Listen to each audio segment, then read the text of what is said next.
3. Yes, you can introduce me. This is our seminar, isn't it? Yes, it's a VIP section. For connection, empathy, and flourishing, embedding Indigenous ways of knowing and architectural pedagogy. You are in the right place. Nushin is a registered architect in Canada, a sessional instructor and a PhD candidate at the University of Calgary. Her research transcends traditional architectural boundaries, drawing from philosophy, spirituality, environmental psychology, and neuroscience to explore human-environment interactions and underlying cognitive properties. Her research delves into the spatial poetics of transcendental architecture, aiming to uncover the intersection of architecture and self-cognition.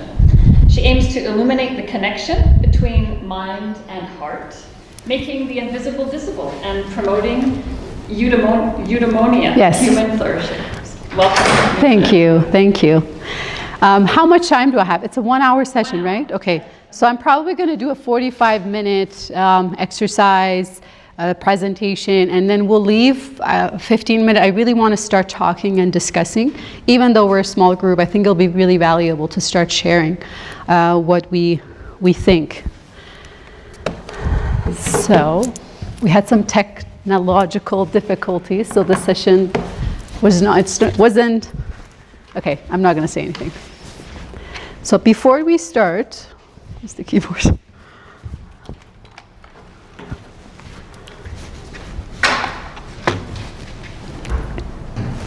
I'm going to walk through you a guided visualization. Pick one that you like. I know some people that don't like raisin and don't eat it yet. Yet. You're going to eat it, but don't eat it yet. It can be a raisin, it can be anything.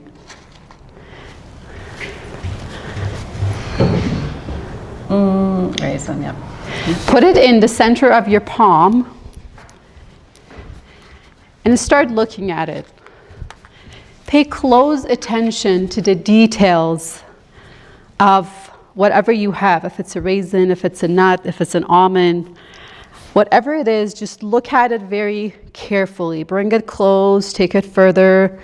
Look at all the details, all the textures. Maybe there's some dust on it, or maybe there's a little bit of skin left on it. If it's a nut, move it around. Maybe it's stuck to another one. If it's a raisin, mine is 2. How many is yours? Look at the details, the texture, the ins and outs, the heads, the ends, where the stem was connected, or for the nuts, look at the colors, the various colors you have. Move it around. Look at the shape. Is it long? Is it round? Also compare it to the size of your hand. How big or small is it? Maybe lift it up. How heavy is it? You can close your eyes and see if you can sense. It's probably very light. It's not that heavy. Maybe smell it. Does it have any smell? Look very deeply. I know you probably never had this much attention, and some of you probably ate this in the morning without paying this much close attention to them. Look at the size. Maybe squish it if it's a raisin, or press it down. How hard is it? How soft? Feel it, touch it.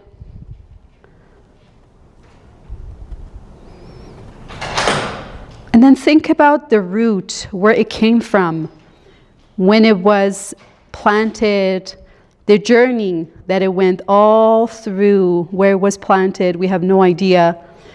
Then it came all the way to here, to Calgary, and then to the University of Calgary, and then unpacked and packaged, and it's now here with you. The whole journey that this little piece, whether it's a raisin, it's a nut, it's in your hand.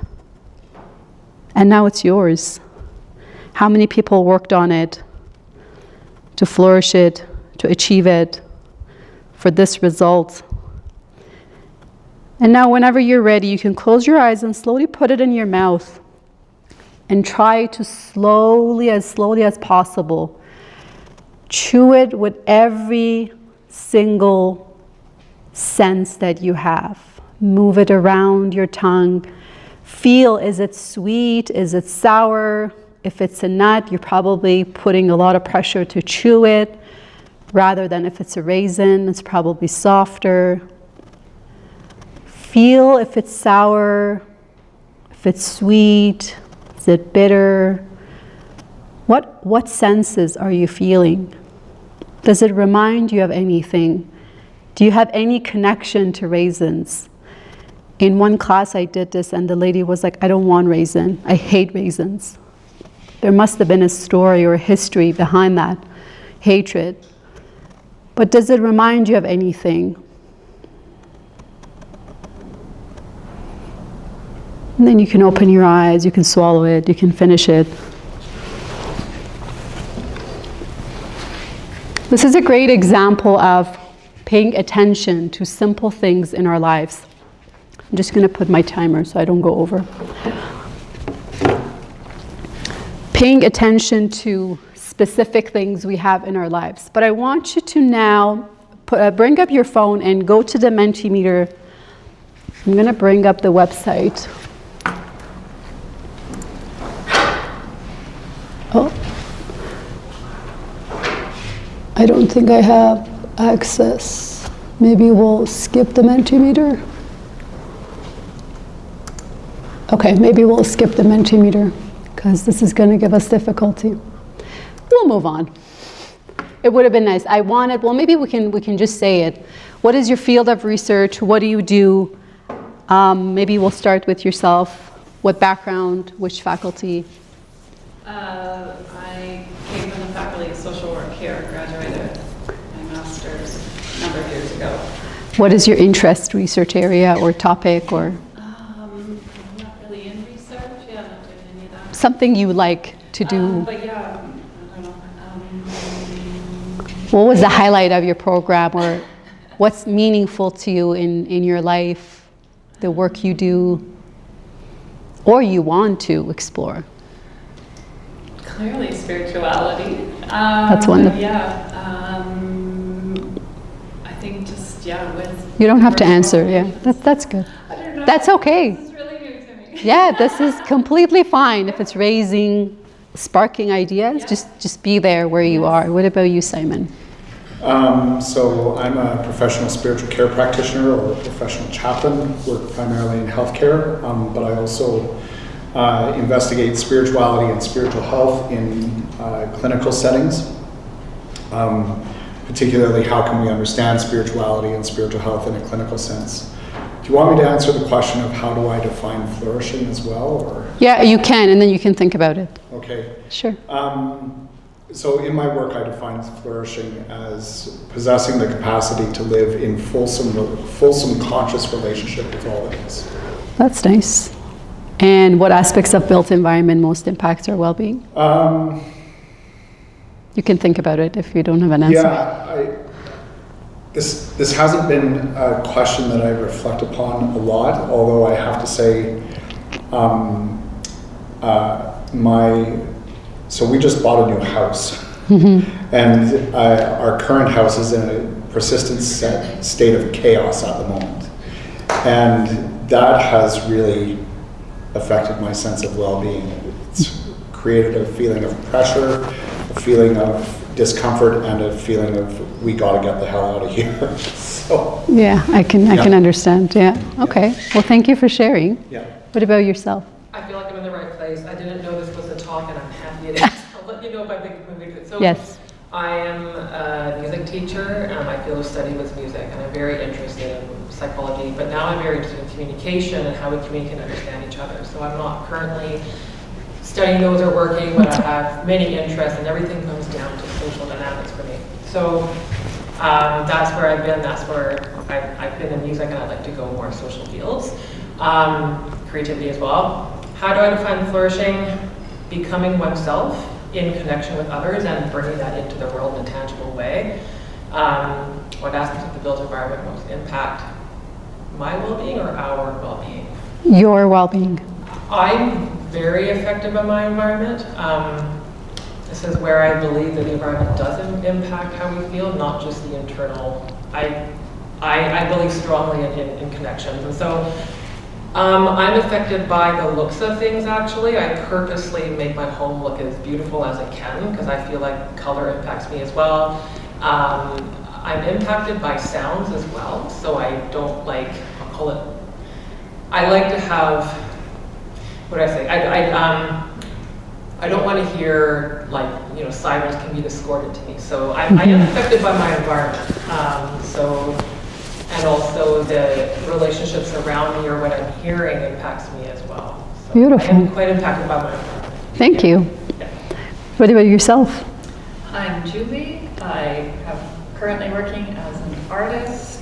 I've been a teacher, all sorts of different things. I think defining flourishing is unpeeling the layers of yourself that have never really been you. And aspects of the built environment. This can be inside, outside, landscape, park, your home, office. What this gentleman mentioned with chaos, that's certainly one, but as someone also with a hearing loss, ambient noise and sound, fans, that has a surprising effect on well-being. Very interesting. Industrial fans in a classroom, for instance, that are a lot noisier than we think. Thank you. Do you want to share any? I think I share with everyone for the most part. Yeah, I love all the sentiments around flourishing. Probably can't add to that. But yeah, I guess just that kind of point where you feel you're at your best well-being, but hopefully then maybe there's something you can reach for more with that. But yeah.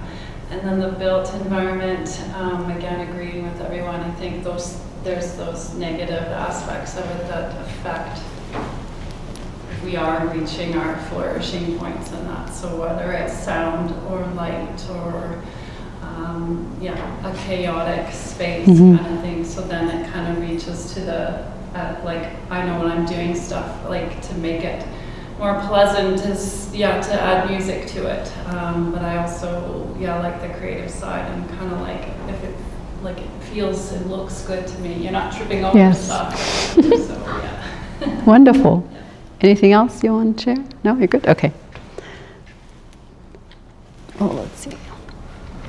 Well, I wanted to do the land acknowledgement before we move on because the presentation is going to dive into Indigenous ways of knowing of how I taught an architectural studio course with Indigenous wisdom, which was also a learning for me as well, not only for my students, but for all of us.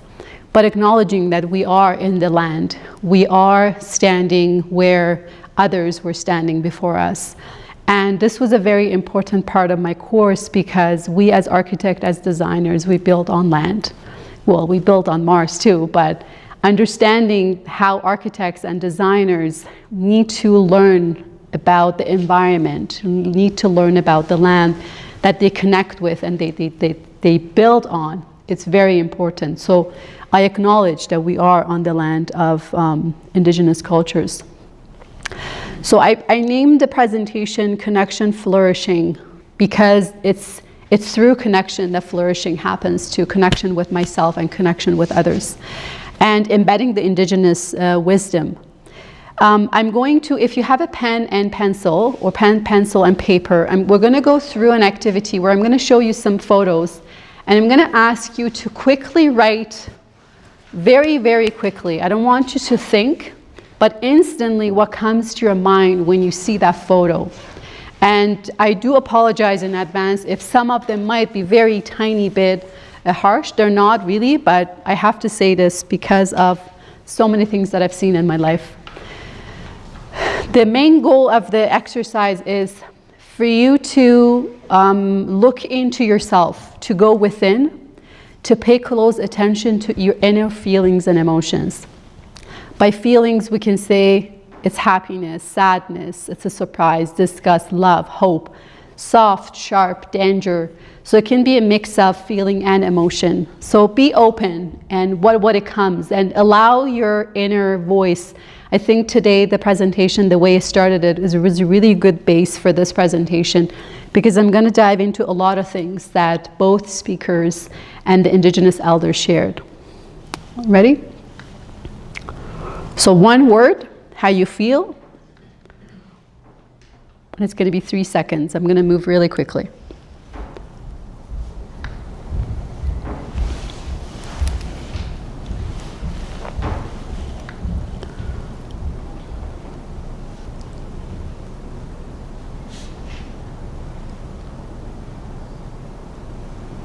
And no one's going to see this. This is only for yourself, so try to be open.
So that was probably around a minute, and I allowed you to go through a lot of different feelings and emotions. If you look at your list, you can see how different they are from one another just by looking at 2D images. How many different types are there? And some of them might have hit a little bit harder than the others. Some of them might have made you smile, or you felt something cozier than the other, or sad. But then the question is, those were only 2D images. How do you think our built environment, which is a 3D space that we move around, it's animated all around us, how would that make us feel? How would that impact us? Their shape, their space, the form, materiality, color. Being in that space where we were in the morning compared to this one, compared to the elevator you just walked in, compared to the very minimalistic space we're in without any plants. Architecture to me is a form of art, inspired by forces of nature, respecting the environment and people that the architect is serving. I see architecture as art because I want it to uplift people's spirit. And that's by Douglas Cardinal, the Canadian Indigenous architect who's really well known in Canada and one of the only ones. So what was the studio that I taught? In the School of Architecture, you can imagine that there's not enough talk about spirituality. There's a lot of egos. There is a lot of looking at the aesthetics only, not looking at the depth, not looking at what the built environment brings to you. We're slowly beginning to provide that, but this was a part of a grant that we received to bring the Indigenous ways of knowing into the School of Architecture and to allow students to explore and find a relationship between critical thinking, self, and design thinking.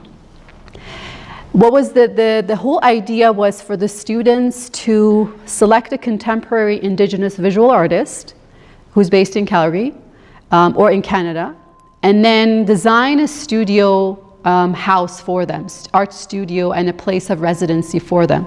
We're not going to dive into architectural aspects of it at all.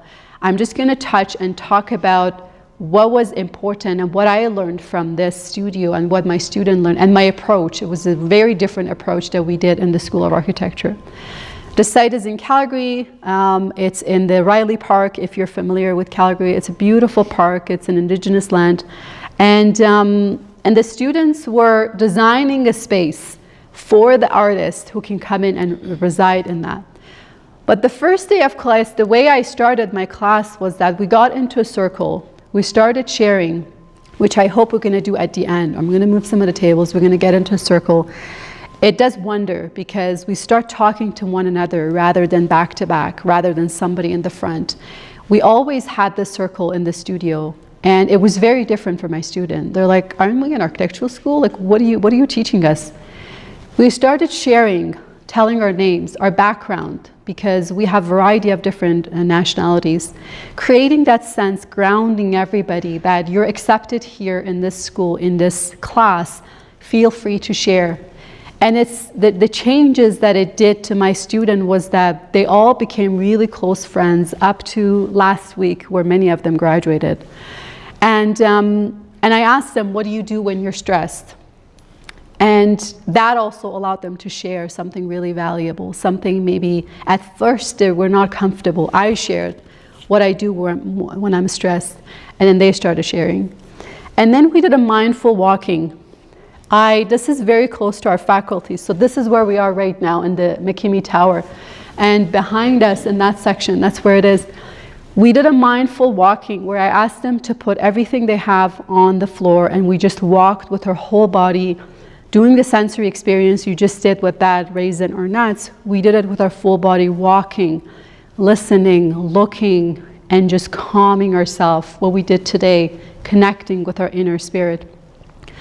And then once we were in the little green area, I asked them to go and write a letter to your future self. I wanted them to connect with who they are. I wanted them to connect and write goals and things that they want to share with themselves.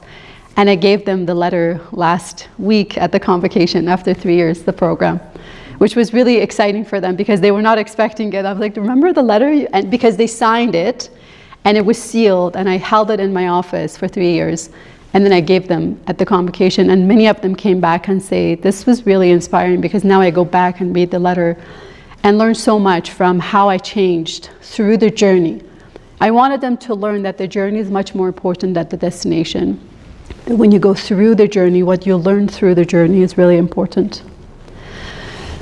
The studio, we did analysis and research, and then we put that research into design, mapping sites and site analysis, and then bringing it all into design, which I'm not going to go really into depth about it because this is not an architecture conference. But the important part was the connection between sense of self and the indigenous wisdom that we carried, all of us together throughout the whole course, since day one all the way to the end. That whenever we felt lost, we went back to the indigenous wisdom. And how did we do that? When I was asked to teach this course, I said, I'm not an indigenous person. I don't have enough knowledge in this. How can I teach a course? And then we had supportive elders who said, it's okay. We're going to hold your hands and you're going to walk with us. The fact that you want to do it is valuable. The fact that you want to learn is valuable. So the phase one was analysis and research. And why was this important? Because we went to the land, we went to the site, we went to various places, and the students started to learn about identity, about who they are as a person, because many of them were from outside Calgary or even Canada. Going back to that source within to find, who am I? Where was I born? What's my story? And at the end, how we're all connected. And then understanding that the land that you were born, the land you're standing on right now, and the land you're going to design later on carries that spiritual message, stories of the past, and we will join the group of the past sometime in the next, let's see if we're lucky, 50 years. And are they going to remember us? And also having the land serving us that nourishment of soul and inspiration, going back and learning from wisdom traditions. I was born in Iran, but I grew up in Canada. And I do have, I still call it home, and it's still in my heart. But then I look at wisdom traditions such as Persian architecture or Japanese architecture or my own land to understand what was it that they had in the past that we're missing right now in the moment, with everything that Lisa talked about, with the depression, the lack of connection, that we don't see each other anymore, now with being online so much. So after researching the indigenous artists, understanding who they are, understanding the place, understanding the kind of work that they do, because all indigenous artists, they connect to something larger. They connect to something that's connected to their culture or to themselves.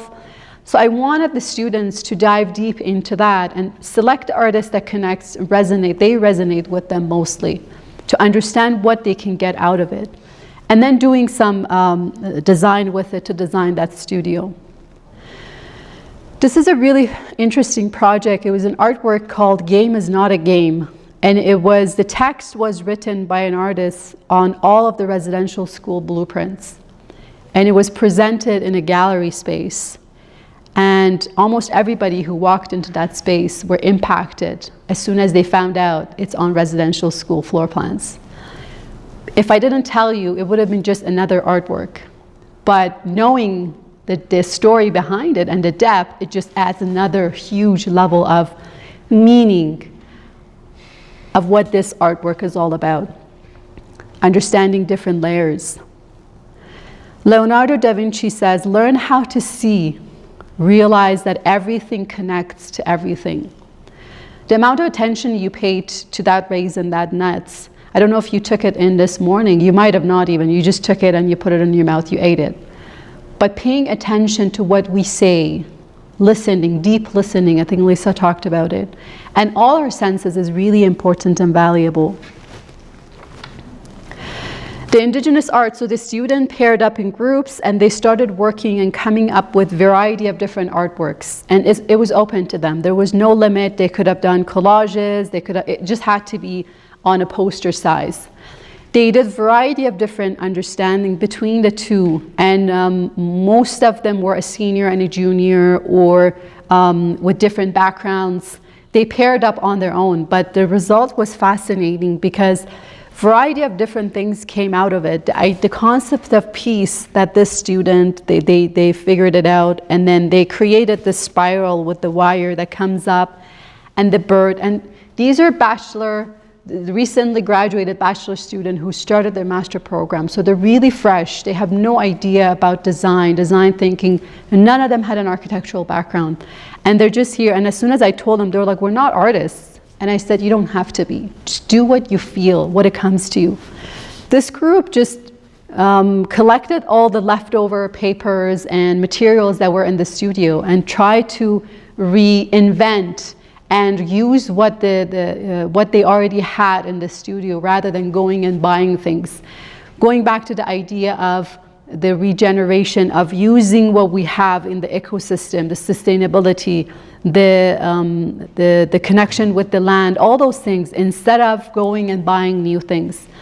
And then the other one, looking at the red ink, like the blood and the connection with variety of different themes, and the flourishing on the side, and compared to the harshness and the wrinkled paper on the side.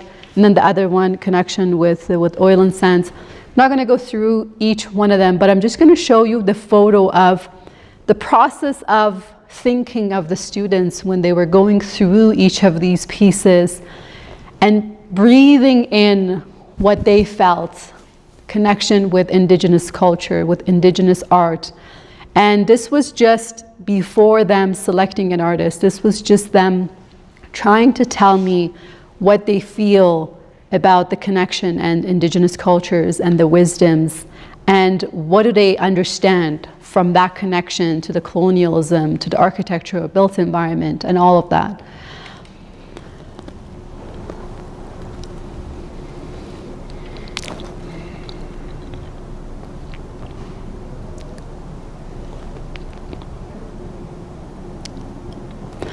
Then what we did is that we started researching the site. The Riley Park site, it's not important for you to know exactly where it is, but the idea that's more important is that I wanted them to move into intangible qualities that Lisa talked about today that are not measurable. That in science we say if we can't measure it, it doesn't count. And the idea here was to allow students to connect and listen, to feel things, and to connect with what they cannot measure. You can measure the feeling that you have. Well, probably can with neuroscience and EEG and fMRIs, but to these students, I wanted them to go into the land and connect and experience something differently. So that's the site, and this is a group of us. Sarah came with us. She's also part of an Indigenous group, and what we did is that she didn't want us to take photos, but we got into a circle, we held hands, we took our shoes off, we walked around the site, and then we came into a circle, and she sang to us in an Indigenous language that she knows, We started listening, we started clapping, and then she had a drum, she started drumming.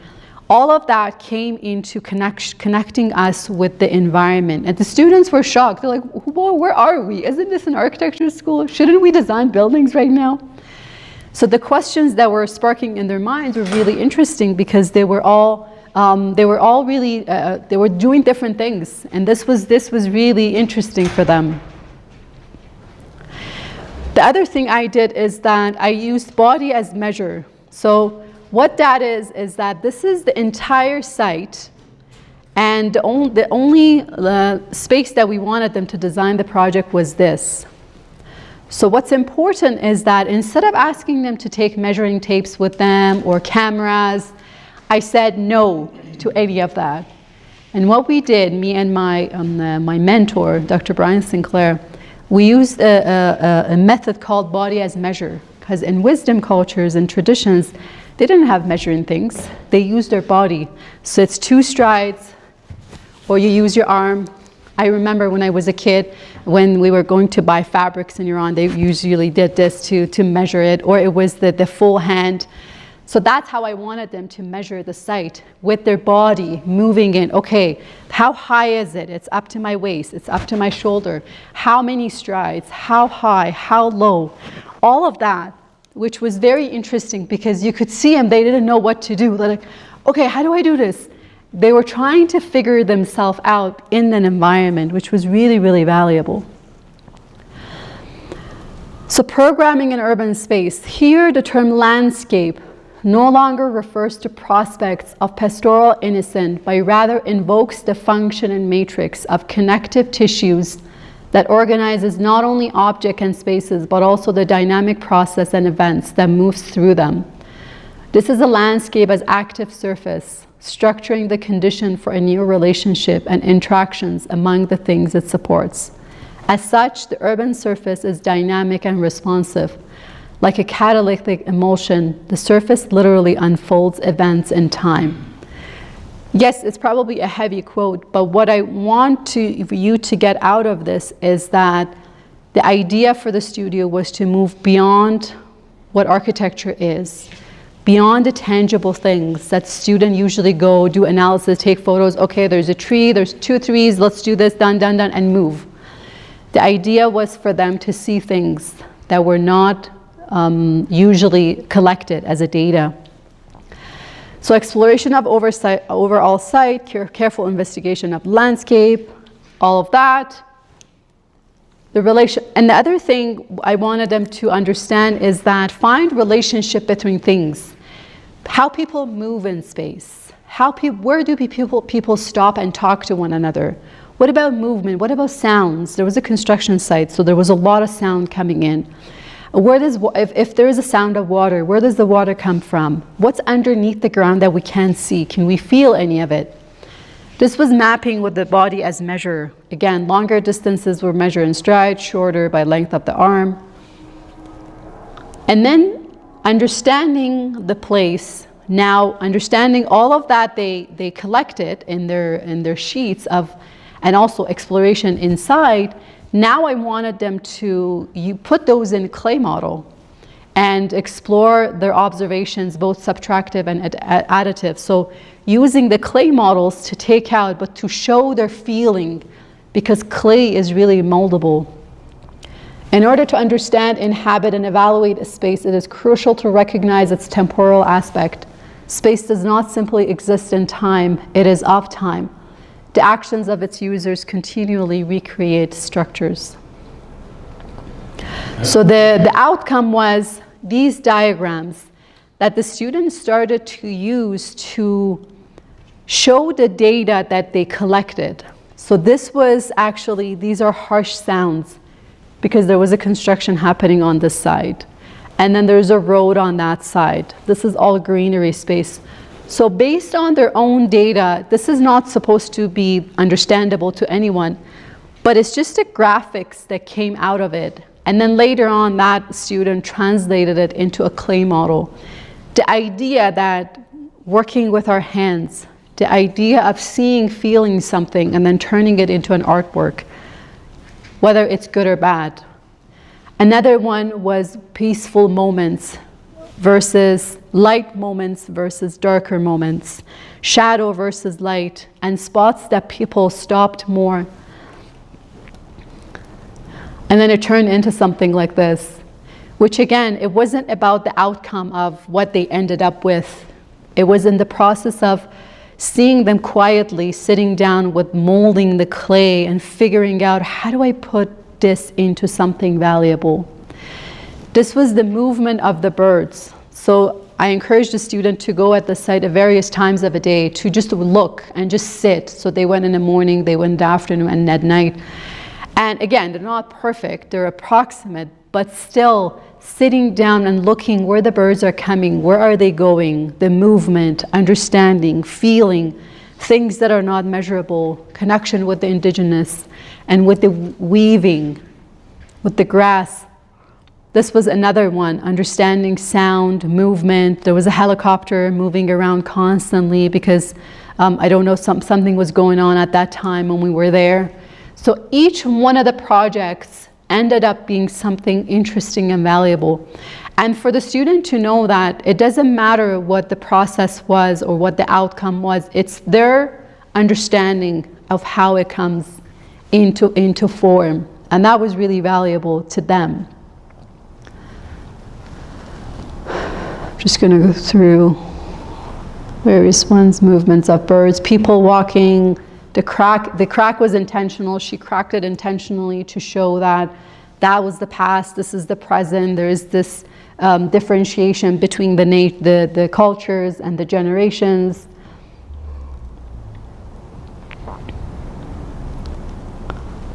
And this was actually wireless networking in the area. So she walked around, she's like, I'm going to see where the wireless is actually stronger and which. So just thinking about things that are not visible in that area, and then ended up being something like this. Each student did an exploration in a day in the life diagram of the Indigenous artist, trying to understand what they do daily, working with family, friends, writing. Again, this was another analysis of somebody else's life, not that they're they're translating it into own life, but understanding that that also can become and turn into a diagram, and understanding what that person does and how that only the window of their life in that moment that you analyze that can impact the art that they create and they work with.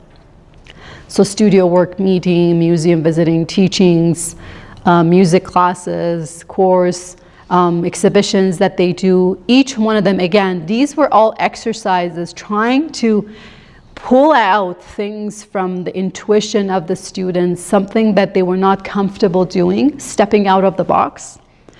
We held studio reviews where we had artists, architects coming in and talking about and sharing. We also, on September 30th, we went to the National Truth and Reconciliation. There was a presentation, New Blood, that it was really important for the student because the idea was for them to understand the way they design, the way they think, how it's going to impact the rest, the 7 generations ahead.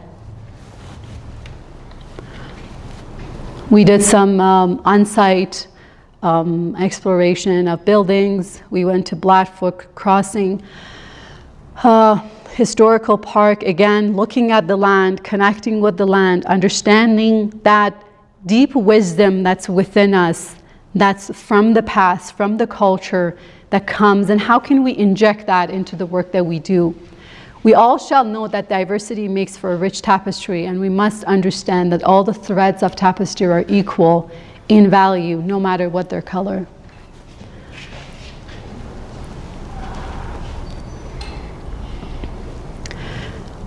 We do lots of stretching in our studio. I break all the boundaries of things that should be, and it's not supposed to be. I'm trained as a yoga teacher as well, so in middle of the class, I see students are tired. I see them one day, we were in a studio, we do a lot of crits, and I knew the energy is low, and I asked all of them, we're gonna go outside. They're like, what's happening? We're gonna go outside. We did some breathing exercises. We started walking. And those are the things that are valuable in teaching graduate and undergraduate studio courses. in architecture and other departments to allow the students to step out of the box, and also understanding the importance and value of the diversity in the group.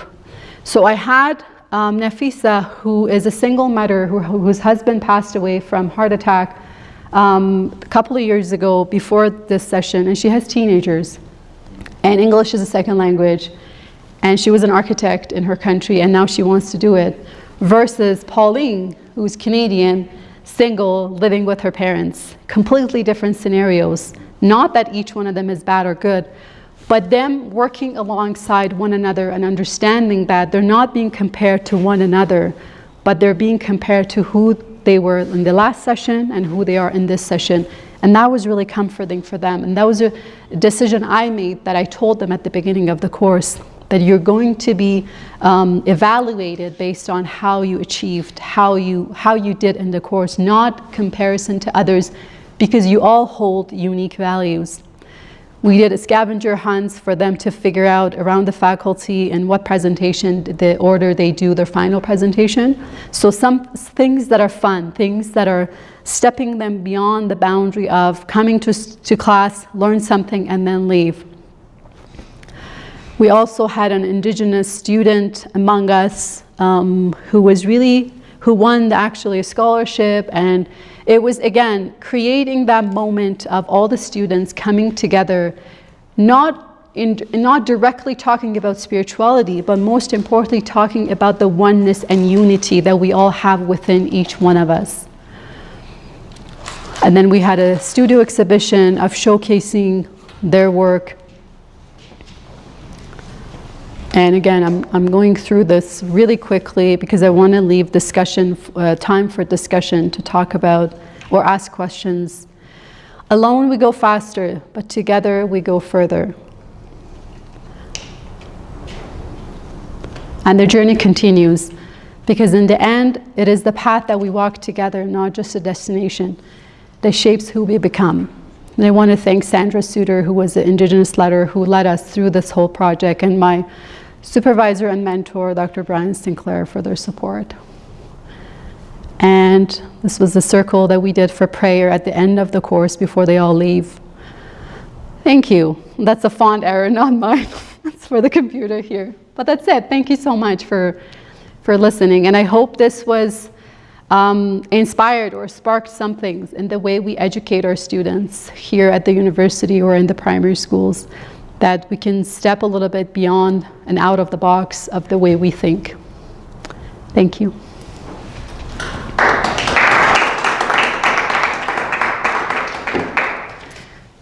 Any questions? Yes? You approach something that is, you're told to do it, you're like, how much direction, so it sounds like, you're doing things based on what you sense is right in the class. How much from the university are you being told to do that? Are they giving you suggestions? Or how does this relate to curriculum, or like what you're being told to teach? Like, where's the divide between your freedom to do as you feel versus what the university is suggesting? Or are they saying that is the thing that you must do? Like, how does that work? That's a great question.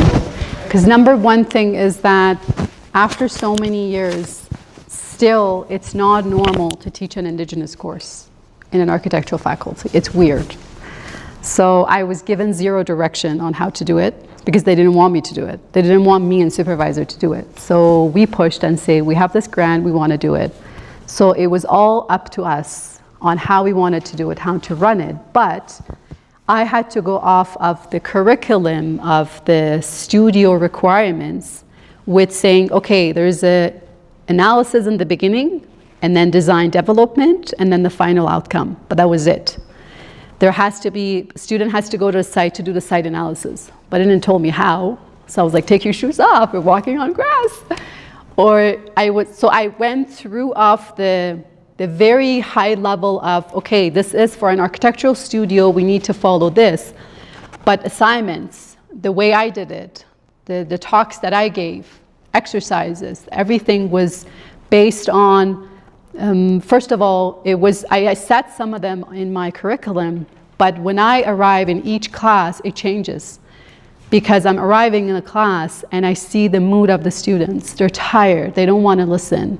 Their attention is to another deadline. So I have to switch things.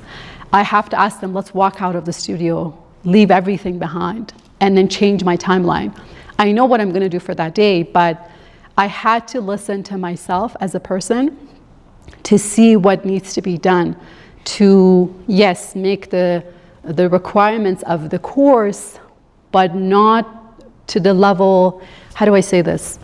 So there are requirements for a first-year architectural studio course that needs to be, but I adjusted them as much as I could. That is a good answer. I understand what you're saying. So. Yes, I'm.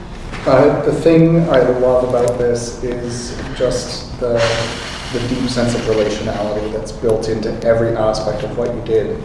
Not only in terms of relating to the land, relating to the spaces, and getting the students to relate to themselves, but even in terms of what you just said, in terms of your relationship with the students as the course instructor.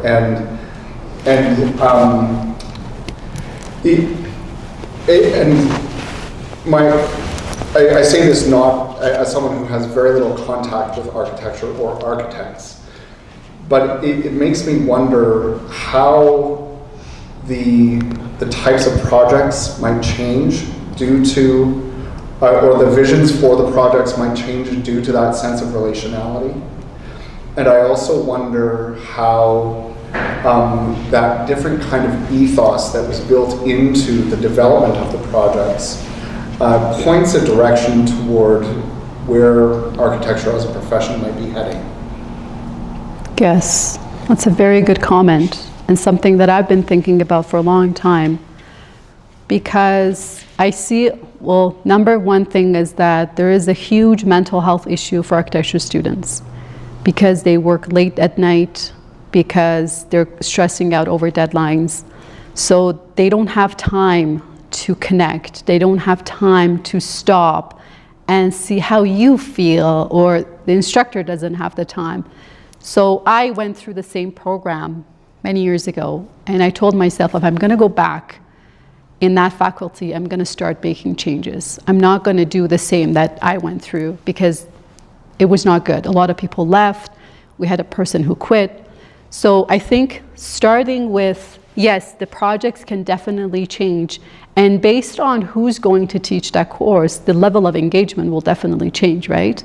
For me, because I am a very, I don't want to say religious or spiritual, but I believe in inner dimensions. I believe that every one of you here is a unique person, and you see the world through a different lens, whether it's through music, whether it's through art, whether it's through healthcare, whether it's unknown. All of it, you bring something to the world. And what my passion was at the beginning was that studio architecture to the side. I want to learn who you are. Mm-hmm. That's why we got into a circle. And with many of them, we're still best friends. And they, as soon as they see me in the faculty, I'm the only one who they hug. It's like, Yoshi, come. Because I told them, it's important for us to share. It's important for you to know that I care about you. That it's important for you to know that you matter, that your voice matters. Mm-hmm. So I guess we're not there yet to allow all the architects to go along the same path and in depth of what I did, because this was really focused on Indigenous. And I didn't talk about it, but we had workshops with Indigenous elders who gathered everybody in the program, and we started talking and learning from the elders. But not everybody's open to it. A lot of people are allergic to saying spirituality. A lot of people don't believe it. I don't believe in soul. I don't believe, it's too subjective. Do you have proof? I don't believe in God. I don't believe. So you have to be really careful. I think the lady asked the questions in the session that, okay, what's the fine line between it? But I do feel that looking at those poetic aspects, transcendental quality of architecture, imagine in this room, if this wall was red, and we had plants, and the lighting was different, and the carpet was colorful, it would have given you completely different experience than what it is right now. It's like a corporate walk-in office. And they didn't even give us an option. Imagine I'm a pregnant lady coming in with my belly. Where do I sit? I'm not comfortable in those chairs. What are my options? I don't have any options. So then talking about those inclusivity, caring, understanding, a great thing that I learned from a gentleman who's a neuroscientist is that he said, we're designing for people, then we need to learn about people. We need to learn how we behave. We need to learn about who we are as persons and what do we like and dislike. Do we have time? 5-10 minutes? Okay. Yeah, so I think that's my hope and my research in transcendental architecture, human flourishing, health and well-being. It's all of this, to bring it into the field of architecture and design, and not just building fancy buildings, but buildings that care about who's going to use it. I was just giving the example that, we don't have any control right now of these glasses or the windows that they open automatically, these windows. So everything is hands off. So if you're there, you don't have a good vision, you're impaired vision, and this is too light for you, well, too sad. We can't do anything about it because I can't turn the blinds in to make it darker for you to see. So this is a bad design.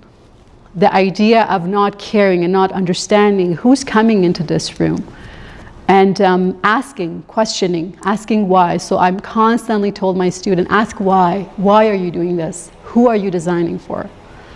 I hope that answered it. Just a quick follow-up. I mean, I think what your last comment about this room, and certainly I experienced this when I was doing my graduate studies in the UK, and I was and some of my classes were housed in this very modernist, kind of brutalist architecture, is that spaces can be alienating, or they can produce a sense of connection.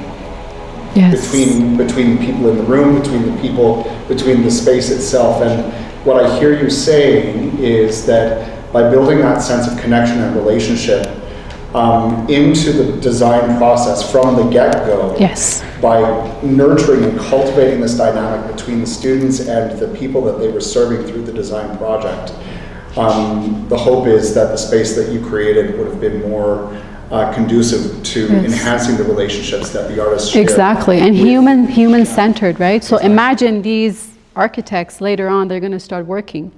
If they learn what we did in studio, they do it with their clients. Yeah. They sit down with their clients. They talk to them. Okay, what do you want? What is your vision? How can I make that vision? And educating them in cases that we might be able to help them, right? But also listening, not to respond, but listening to understand. I think that's also really important, that I try to tell my students that help one another, learn from one another. You all have different unique experiences and backgrounds, and you can teach each other. And something I didn't mention, I wanted way to the last because you would have never guessed. It's a sad story, so hopefully I won't cry. But on October 1st,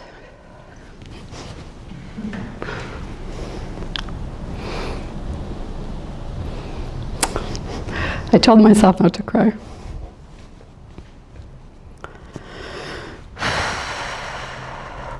So the idea of the studio was also about health and well-being too. I'm gonna cry, it's okay.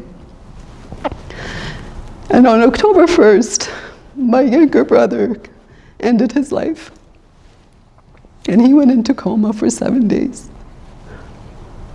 And I didn't want to walk away from the studio because I knew no one else can teach the studio because they didn't know what my vision was. So it was online. I got all my students online and I told them, I said, this is what happened. Just after that photo we took, after the event, the Truth and Reconciliation, in the morning on Saturday, he went into coma and I'm left in the middle of teaching the studio. What do? I have all these students who I told them about all of this and now I can't just walk away. So we got together and I started, and I told them, this is the story and I need your support. I need you to be there for me. I was there for you and I need you to be there for me. So if you see me in a hallway and I might cry, just come and hug me. And we built a very strong relationship because I didn't hide anything from them. And I guess we all walked the path of understanding how we all connect to one another. Sorry, I love my brother so much, and I miss him. And it also gave them an opportunity to see that it's okay if you're going through a hard time, to share with others.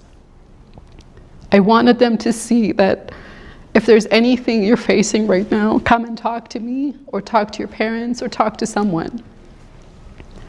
And it was amazing to see how they all went together and they figured everything out without even bothering me, because they knew that I'm fully 100% supporting them, but I needed to support my parents and his 1-year-old daughter, who was just turning 1 at that time. And I would do check-ins with them, and they're like, Nusheen, we're so good together. Everybody's helping one another.